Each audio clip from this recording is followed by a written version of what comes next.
भविष्य का ऐसा समय जब क्राइम अपने चरम पर चला गया, हर तरफ गैंग्स ऑपरेट करने लगी। तभी एक टेक बिलियनियर अपने साथ हुई ट्रेजेडी के बाद फैसला कर लेता है कि वो अब से खुद ही सारी पुलिस को अपने अंडर में लाकर अपनी नई टेक्नोलॉजी से एक अलग फोर्स बनाएगा। जिसके बाद वो साइंटिस्ट ऐसे ऐसे नए इन्वेंशंस करने लगा जिनसे कि उसकी नई हाईटेक आर्मी क्रिमिनल्स को रोक सके। अब इससे आगे क्या होगा? क्या टेक्नोलॉजी सब कुछ ठीक कर सकती है? सब कुछ चलिए शुरू से जानते हैं हमारी ब्रांड न्यू साई-फाई सीरीज में।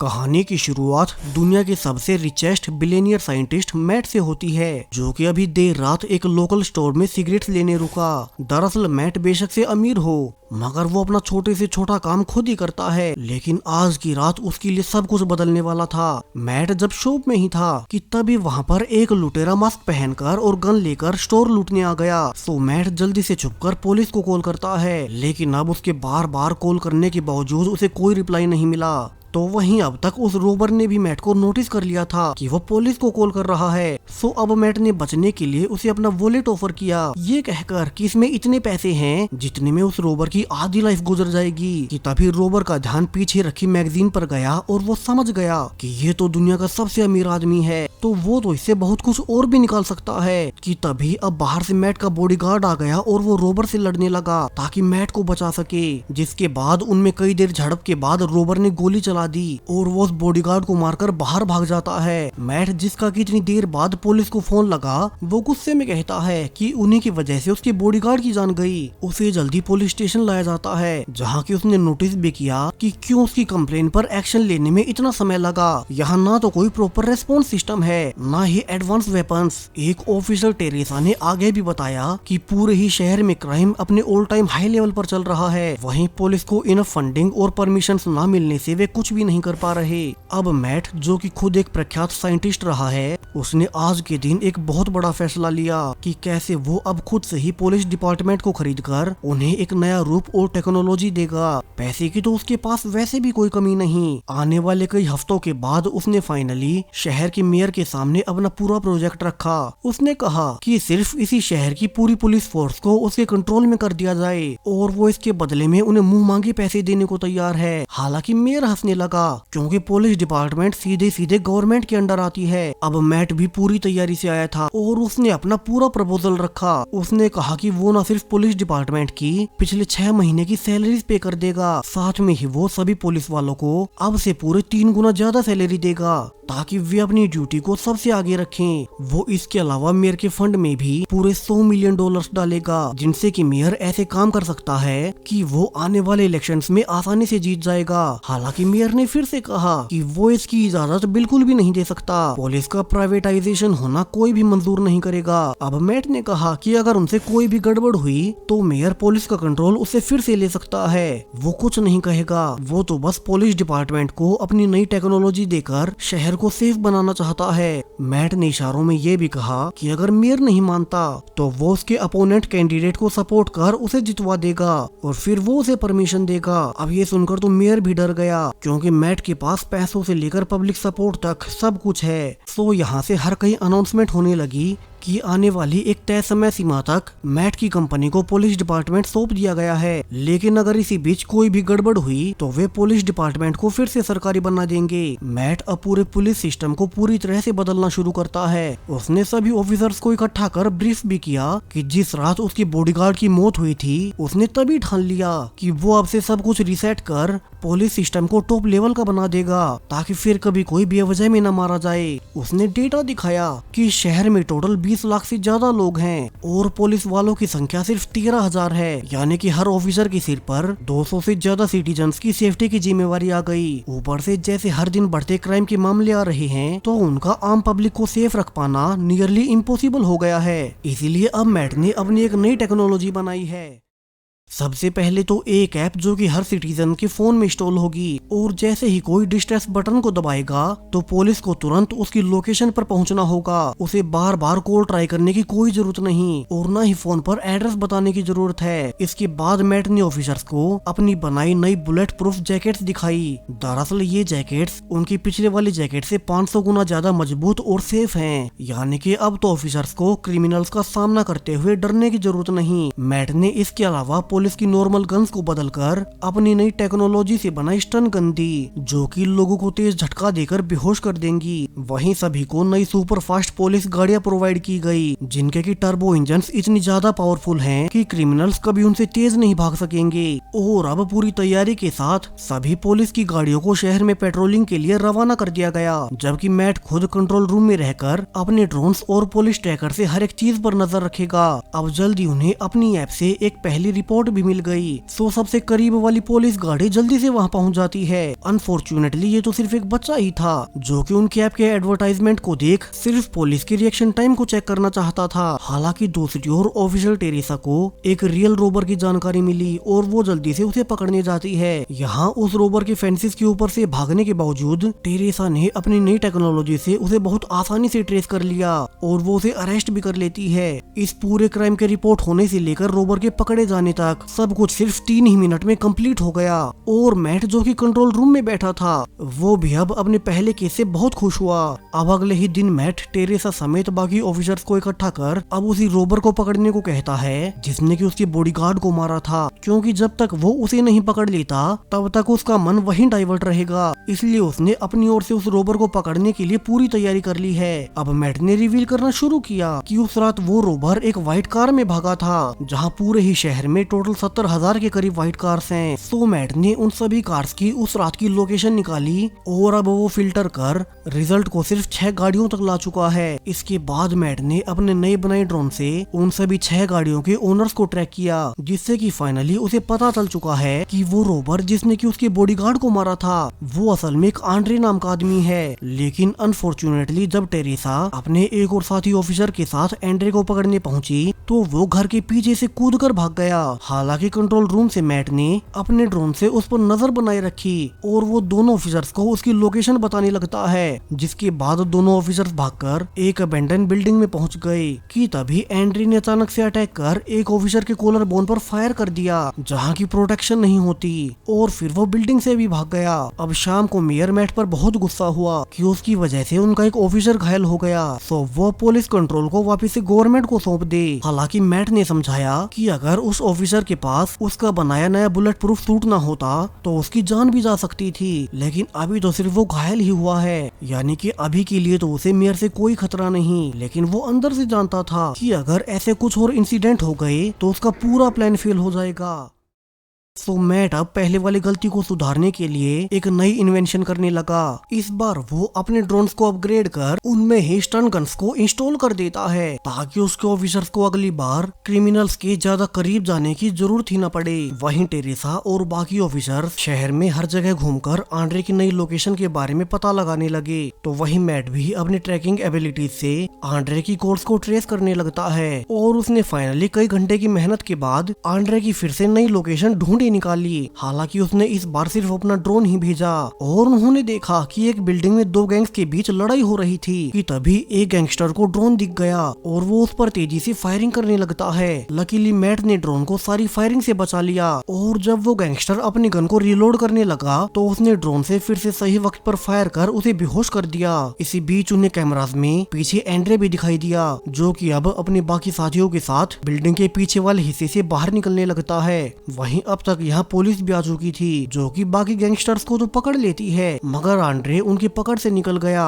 वो तेजी से भागते जा रहा था, जबकि सिर्फ एक ऑफिसर टेरेसा ही उसके पीछे लगी थी और उसने देखा कि आंड्रे तो एक बिजी एरिया में चला गया। सो टेरेसा को अब यहीं रुककर बाकी पुलिस बैकअप के लिए इंतजार करना पड़ेगा, क्योंकि उन्हें भी नहीं पता कि अंदर कौन कौन लोग आंड्रे के साथ मिले हों। और थोड़ी देर बाद जब कुछ और ऑफिसर्स आ गए तो वे तेजी से अंदर घुसते हैं, लेकिन आंड्रे ने यहाँ भी चालाकी दिखाते हुए एक आम लड़की को होस्टेज बना लिया, जिससे कि वो उसे शील्ड बनाकर खुद यहाँ से निकल जाएगा। लेकिन तभी मैट ने कंट्रोल रूम से टेरेसा को बताया कि इसलिए तो उसने इन स्टन गन्स को इन्वेंट किया था, इनसे सिर्फ लोग बेहोश होते हैं। तो टेरेसा पहले उस होस्टेज को ही शूट कर दे, वो सिर्फ बेहोश होगी, मरेगी नहीं। अब टेरेसा ऐसा ही करती है, उसने पहले होस्टेज को शोक दिया और फिर जब आंड्रे अकेला पड़ गया तो वो उसे भी शूट कर बेहोश कर देती है, जिसके साथ मैट ने फाइनली उस क्रिमिनल को सजा दिलवा ही दी, जिसकी वजह से उसने ये सब शुरू किया था। वो इस सक्सेसफुल मिशन के लिए टेरेसा को प्रमोशन देकर चीफ इंस्पेक्टर की पोस्ट देता है। इतना ही नहीं, इस सफल मिशन के बाद मैट की फोटो अगले ही दिन के न्यूज़पेपर्स के फ्रंट पेज स्टेज पर आ गई। उसकी ऐप के डाउनलोड्स अचानक से बढ़ गए। आम जनता से लेकर हर कोई हैरान था कि मैट ने कैसे अपनी टेक्नोलॉजी से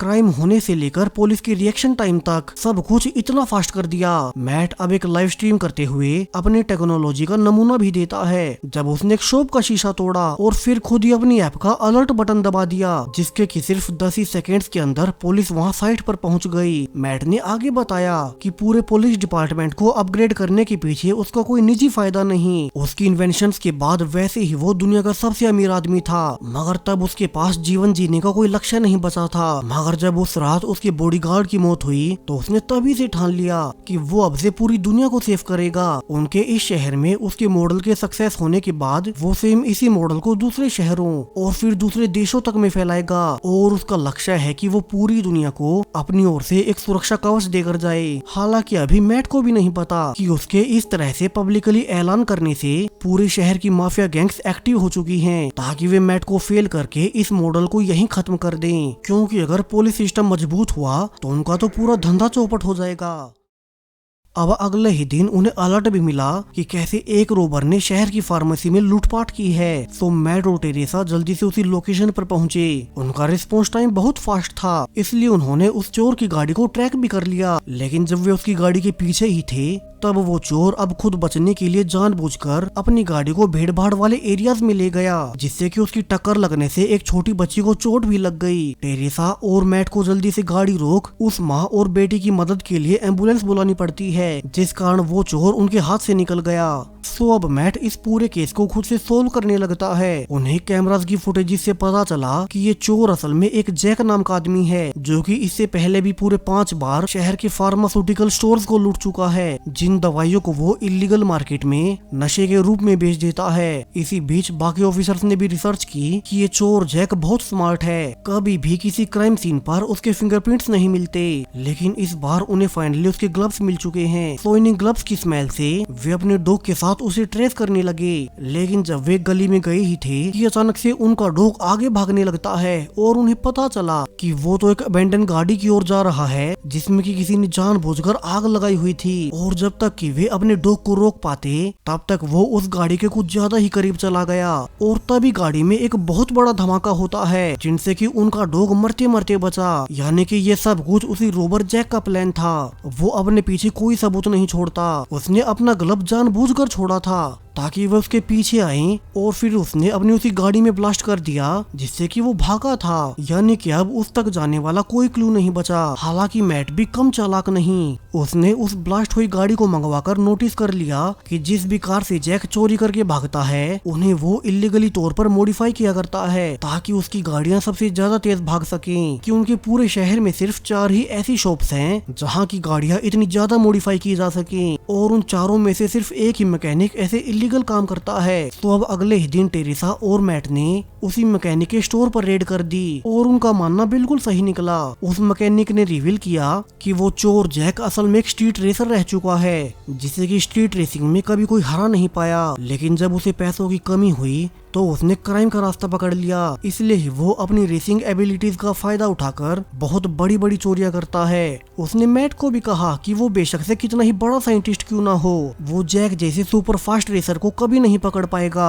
अब मैट यहाँ से सीधा अपनी कंपनी की लैब में जाता है ताकि वो अपनी नई इन्वेंशंस को टेस्ट कर सके। वहीं इसी वक्त पुलिस ने फाइनली उसी चोर जैक को एक रेड कार में नोटिस कर लिया और वे उसका पीछा करने लगते हैं। वहीं मैट ने उन्हें कंट्रोल रूम से भी कहा कि वे जैक का पीछा चुपके से करें और उसे पता न लगने दें कि उन्होंने उसे ढूंढ निकाला है। लेकिन अनफॉर्चुनेटली उनकी छोटी सी लापरवाही से जैक को पता लग ही गया और वो तेजी से अपनी गाड़ी भगाने लगता है। तो वहीं पुलिस की कई सारी गाड़ियां उसके पीछे लग गई, लेकिन जैक तो सच में सुपर फास्ट रेसर निकला और वो एक कर पुलिस की सभी गाड़ियों को पीछे छोड़ते हुए आगे निकल जाता है।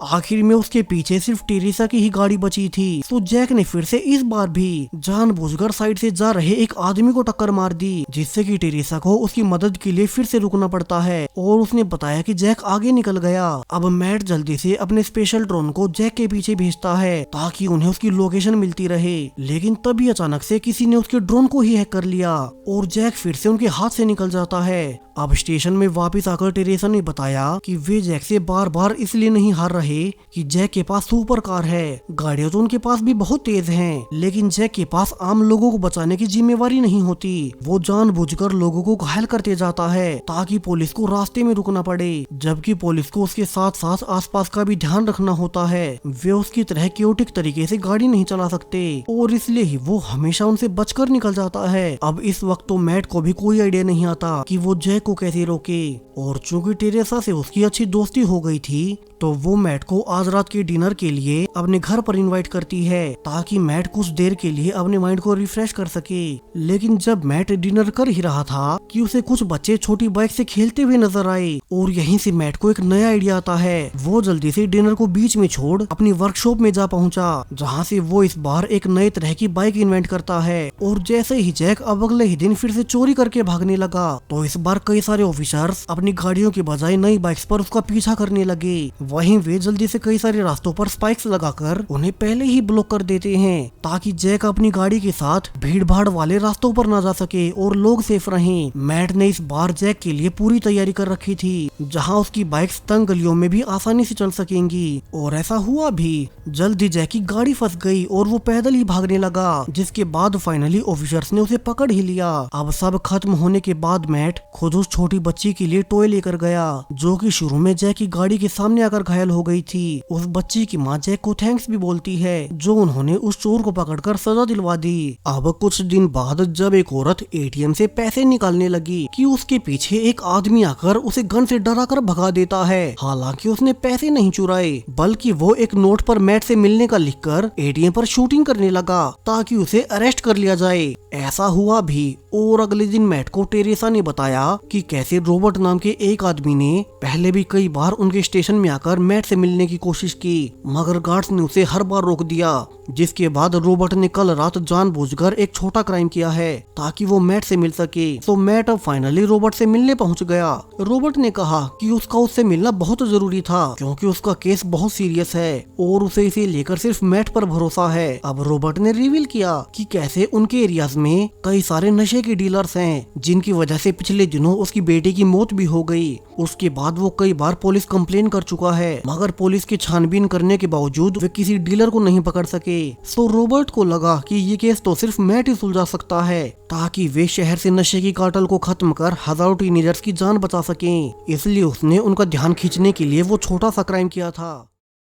अब मैट समझ गया कि रॉबर्ट झूठ नहीं बोल रहा और उसने उसकी बेटी की सारी रिपोर्ट्स मंगवा ली। इसी बीच पुलिस चीफ भी बताता है कि वे पिछले कई सालों से लगे रहे, मगर कभी इस नशे के रैकेट को पकड़ नहीं सके। सो मैट अब खुद टेरेसा के साथ मिलकर अगले ही दिन से छानबीन करने लगता है। उसने छिपकर देखा कि बायर अपनी गाड़ी से आकर लोकल डीलर्स को माल बेचते, वहीं वे हमेशा ग्लव्स पहने रखते ताकि कहीं भी उनके फिंगरप्रिंट्स न आए। टेरेसा ने बताया कि इसलिए पुलिस कभी इस रैकेट को पकड़ नहीं सकी, क्योंकि अगर वे लोकल डीलर्स को पकड़ भी लें जो कि आसपास बच्चों को नशा बेचते हैं, तो फिर भी उन्हें अपने से ऊपर वाले एजेंट का पता तक नहीं होता। यानी कि वो मेन जगह जहाँ से कि ये सारा माल आता है, उस जगह के बारे में लोकल डीलर्स को कुछ नहीं पता होता।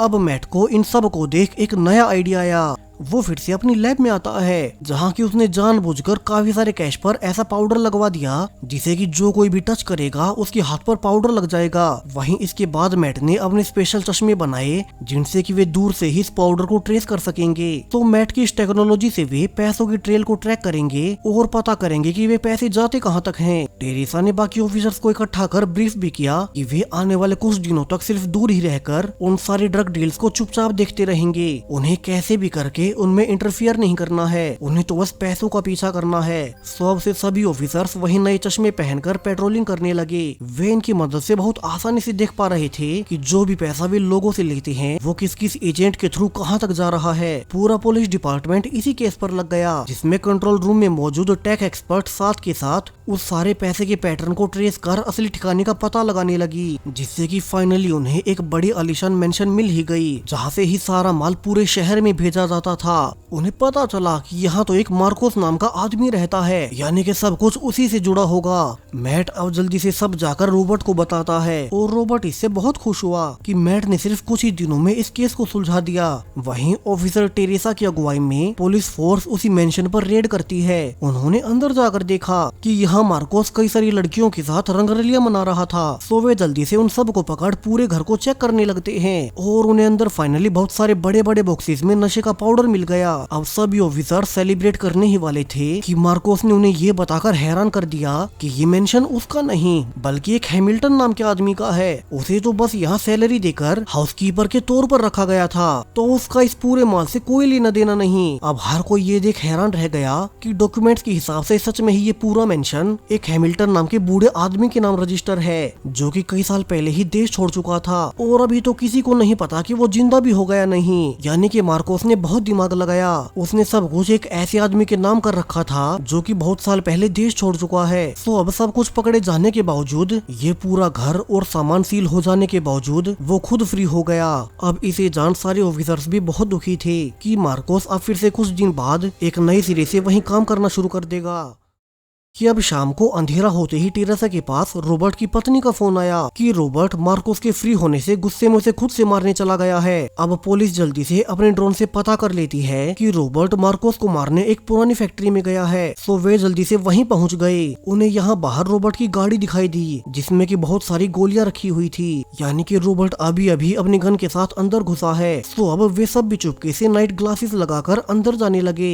वे यहाँ अंदर लाइट्स भी नहीं चला सकते। वहीं अंदर मार्कोस के साथ उसके लोग वेपन्स के साथ हो सकते हैं। सो अब उन्होंने अंदर जाकर देखा कि यहाँ तो मार्कोस ने रॉबर्ट को गन पॉइंट पर ले रखा था, वहीं वो उनकी एक भी सुनने को तैयार नहीं। सो ऑफिसर्स को आइडिया आया कि इस बार भी वे पहले होस्टेज को बेहोश कर फिर मार्कोस को पकड़ लेंगे, जैसा कि वे एक बार पहले भी कर चुके हैं। मगर तभी उन्हें रॉबर्ट की मेडिकल रिपोर्ट से पता चला कि उसकी मेडिकल हिस्ट्री के हिसाब से वे उसे शौक नहीं दे सकते, यानी कि इस बार मामला बहुत सीरियस हो गया। अब मैट दूसरा आइडिया लगाने लगा। वो अपने ड्रोन्स की लोकेशन ट्रैकर से टेरेसा को दीवार के दूसरी ओर एक परफेक्ट निशाना लगाने की जगह बताता है जहां से कि टेरेसा को गोली चलानी होगी। हालांकि ये करना बहुत रिस्की हो सकता है क्योंकि अगर वो गोली गलती से रॉबर्ट को लग गई तो मुश्किल हो जाएगी। लेकिन मैट को अपने टैक पर पूरा भरोसा था। उसने खुद से ही सब डिजाइन किया था और टेरेसा ने फाइनली मैट के कहने पर ठीक उसी जगह पर गोली चला दी। अब जैसा कि मैट ने सोचा था, वो गोली सीधा दीवार को पार कर मार्कोस को जा लगी, यानी कि मैट की कैलकुलेशंस बिल्कुल पिन पॉइंट निकली। रॉबर्ट सेफ बच गया और मार्कोस मारा गया, यानी कि अब फाइनली शहर से नशे का कार्टेल पूरी तरह से खत्म हो चुका है। मैट ने अपनी इंटेलिजेंस से ये केस भी सोल्व कर लिया। वो बहुत खुश था कि उनकी अब तक की प्रोग्रेशन बहुत सही रही है। अब कुछ दिन बाद मैट एक इवेंट के दौरान सबको बताने लगा कि कैसे वो अलग अलग केसेस के लिए अलग अलग टेक इन्वेंट किया करता है। कि तभी भीड़ में एक आदमी गन के साथ अंदर आ गया और वो मैट पर फायरिंग कर देता है। टेरेसा जो कि सिक्योरिटी टीम में थी, उसने जल्दी से उस आदमी को पकड़ लिया। तो वही मैट तो हमेशा ऐसे पब्लिक इवेंट्स के दौरान बुलेट प्रूफ जैकेट पहनता ही है, तो उसे भी कुछ नहीं हुआ। यानी कि चूंकि मैट अपने नए पुलिस सिस्टम से शहर के सारे क्राइम को खत्म करते जा रहा है, तो सारी माफिया और क्राइम फैमिलीज उसकी दुश्मन बन गई और ये अटैक करवाने वाला मैट का सबसे बड़ा दुश्मन है। अब यहाँ से एक खाली बिल्डिंग दिखाई गई जिसमें कि 4 शूटर्स को बुलाया गया था। उन्हें एक स्पीकर से ऑर्डर दिया गया, उनका आज तक का सबसे बड़ा मिशन। लेकिन जब एक शूटर ये कहकर जॉब टालने लगा कि ये काम बहुत रिस्की है और उसे इसके लिए दुगने पैसे चाहिए, तो एक राइफल ऑटोमेटिकली उसकी ओर मुड़ गई और उसे वहीं गोली मार दी गई। यानी कि ये जो कोई भी मिस्टीरियस आदमी है, इसे भी हैकिंग और टेक्नोलॉजी की अच्छी खासी जानकारी है। वो मिस्टीरियस आदमी अब एक मास्क पहनकर मैट के नाम पर एक वीडियो ऑनलाइन अपलोड कर देता है कि मैट उसका सबसे बड़ा दुश्मन है, तो वो किसी भी तरह से मैट को एलिमिनेट करके रहेगा। वहीं उसने उस पार्टी वाली शूटिंग की जिम्मेवारी खुद पर ली, जिससे कि जल्दी ये खबर पूरी मीडिया में आग की तरह फैल गई। पहले मेयर और फिर पुलिस चीफ मैट को सलाह देते हैं कि जब तक पुलिस इस मिस्टीरियस आदमी को नहीं पकड़ लेते, तब तक उसे किसी सेफ जगह पर छुप जाना चाहिए। पहले उस पर फायरिंग भी हो चुकी है, तो इस बार तो वे सीधा उसके सिर पर गोली चलाएंगे।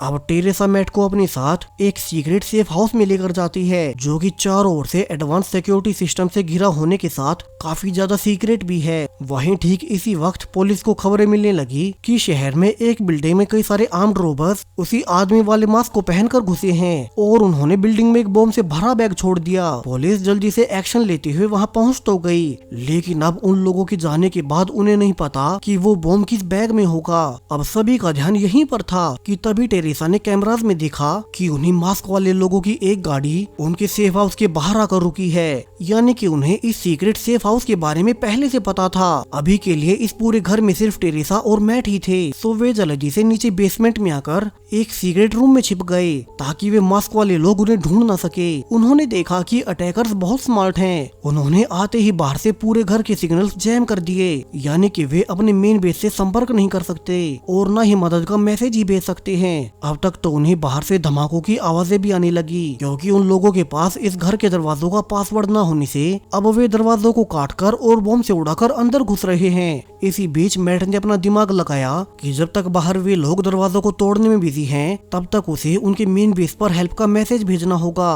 तो वो एक सिंपल क्लीनिंग रोबोट को अपग्रेड कर घर के बाहर भेजने लगता है ताकि वहाँ से वे अपने मेन बेस को मदद के लिए मैसेज भेज सके।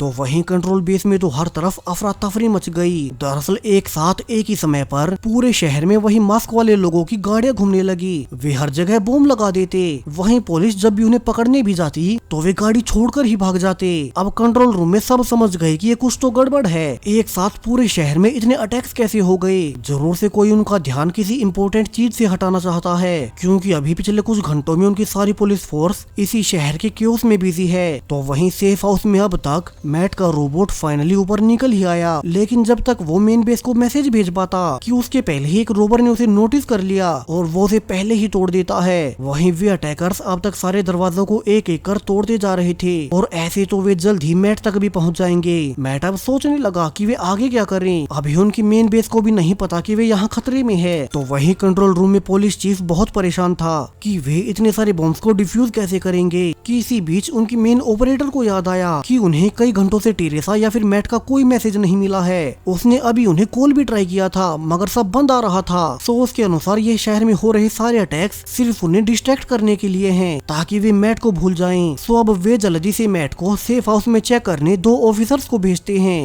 वहीं नीचे मैट ने भी देख लिया कि वे अटैकर्स अचानक से दरवाजों को तोड़ना बंद हो गए और बाहर 2 ऑफिसर्स के आने से वे छुप गए हैं। अब मैट जानता था कि अगर वे ऑफिसर्स अंदर आए तो वे अटैकर्स उन पर चारों ओर से अटैक कर देंगे और मार डालेंगे। सो मैट अब उन 2 ऑफिसर्स को खतरे का सिग्नल देने के लिए टेरेसा की मदद लेकर अपने उसी क्लीनिंग रोबोट में पूरे 9 नंबर का अलर्ट मैसेज टाइप करता है। लकीली बाहर दोनों ऑफिसर्स ने उसे नोटिस भी कर लिया और वे समझ गए कि इसे मैट नहीं भेजा होगा, जो कि अंदर छुपा है। सो अब दोनों पूरी तैयारी के साथ संभलकर अंदर जाने लगे। वे अपने एडवांस टैक और गन्स के साथ उन अटैकर्स को आराम से संभाल पा रहे थे। वहीं नीचे से टेरेसा और मैट सब देखने लगे और जब उन्हें लगा कि वे दोनों शायद से पकड़े जाएंगे तो मैट अब अंदर से दरवाजे उड़ा देता है, जिससे कि पीछे से टेरेसा ने भी आकर हमला कर दिया और उन सब ने मिलकर फाइनली उन सभी अटैकर्स को पकड़ ही लिया।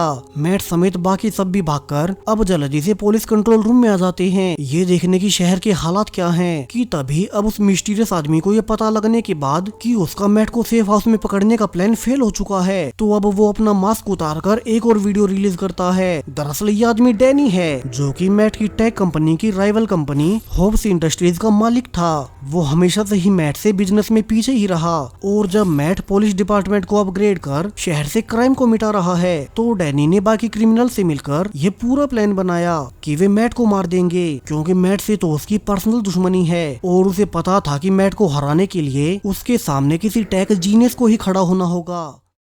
अब वीडियो में डैनी ने कहा कि वे बेशक से मैट को ना पकड़ पाए हों, मगर अब इसका बदला ये पूरा शहर चुकाएगा। इस शहर की बर्बादी के बाद पूरी पुलिस फोर्स को फिर से सरकारी बना दिया जाएगा और मैट से सारा कंट्रोल ले लिया जाएगा। डैनी ने बताया कि उन्होंने पूरे शहर में जगह जगह पर बॉम्ब्स लगवा दिए हैं, जो कि अब से पूरे 1 घंटे के बाद एक एक कर फटने लग जाएंगे। अब मैट और बाकी सब अपने पास इतना कम समय को देख जल्दी सारी पुलिस की गाड़ियों को बॉम्ब्स को पकड़ने भेज देते हैं, लेकिन अब अजीब कारणों से उन्हीं के ड्रोन्स उन्हीं के ऊपर आकर कर देखने लगे और थोड़ी आगे जाते ही एक गाड़ी मेन पुलिस चीफ की गाड़ी से टकरा गई। अब टेरेसा ने भागकर देखा कि किसी ने जानबूझकर सारी ट्रैफिक लाइट्स को ग्रीन कर दिया है ताकि पुलिस टाइम से कहीं ना पहुंच सके। कंट्रोल रूम में भी सब समझ गए कि डैनी ने ही असल में पूरे शहर की ट्रैफिक लाइट से लेकर ऑटोमेटिक गाड़ियों तक सब कुछ हैक कर लिया है, जिससे कि हर ओर बड़े बड़े एक्सीडेंट हो रहे हैं। अब मैट घबरा गया क्योंकि पिछले सारे केसेस की तरह ये डैनी कोई नॉर्मल आदमी नहीं, वो भी उसी की तरह एक टेक जीनियस है, बल्कि कई मायनों में डैनी मैट से भी बड़ा हैकर रहा है। इसलिए ही उसने उसकी बनाई सारी टेक्नोलॉजी हैक कर ली। तभी मैट को कंट्रोल रूम में खबरें आने लगी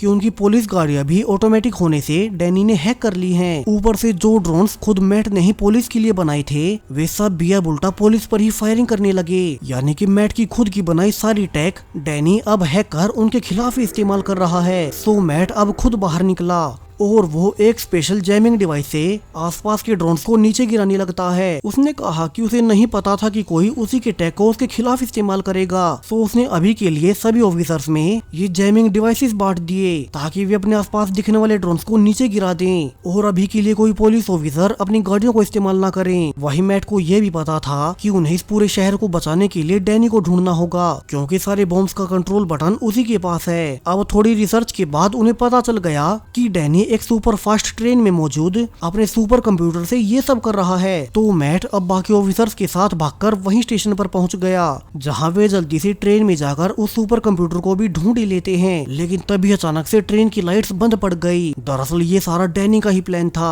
उसने जानबूझकर मैट को यहाँ बुलाया और उस पर गन पॉइंट कर दी ताकि वो उसे अपने हाथों से मार सके, लेकिन उसे पता नहीं था कि मैट के पास भी अपना एक प्लान है। अचानक से पूरी ट्रेन और तेज चलने लगी जिससे कि डैनी का बैलेंस बिगड़ने से वो नीचे गिर गया और टेरेसा और बाकी ऑफिसर्स उसे अरेस्ट कर लेते हैं। दरअसल मैट ने पहले से सब सोच रखा था। जैसे ही वो सुपर कंप्यूटर के पास पहुंचा तो उसने अपने बेस के कंट्रोल रूम में मौजूद एक इंजीनियर को सिग्नल दिया कि वो इस ट्रेन को ही हैक कर उसे तेज कर दें और ऐसा हुआ भी जिससे कि उन्होंने डैनी को पकड़ लिया। अब इसके बाद मैट जल्दी से डैनी के सुपर कंप्यूटर का इस्तेमाल कर शहर के सारे बॉम्ब्स को बंद कर देता है। उसने यहाँ से सारे इलेक्ट्रॉनिक सिस्टम्स को भी फ्री कर दिया जिन सभी को डैनी ने हैक कर रखा था, यानी कि मैट ने आखिरकार सब कुछ ठीक कर ही लिया। उसने अपने अब तक के सबसे बड़े खतरे को टाल दिया और इसी हैप्पी एंडिंग के साथ ये पूरी सीरीज यहीं पर खत्म हो जाती है। तो मैट के सुलझाए इन सारे केसेस में से आपका सबसे फेवरेट केस कौन सा था? साथ ही अगर आप ऐसी ही एक और सीरीज देखना चाहते हैं जिनमें कि कुछ साइंटिस्ट मिलकर खतरनाक केसेस को सुलझाते हो तो स्क्रीन पर दिखाई दे रही वीडियो पर क्लिक करें और तब तक देखते रहिए वी टॉक्स। Thank you.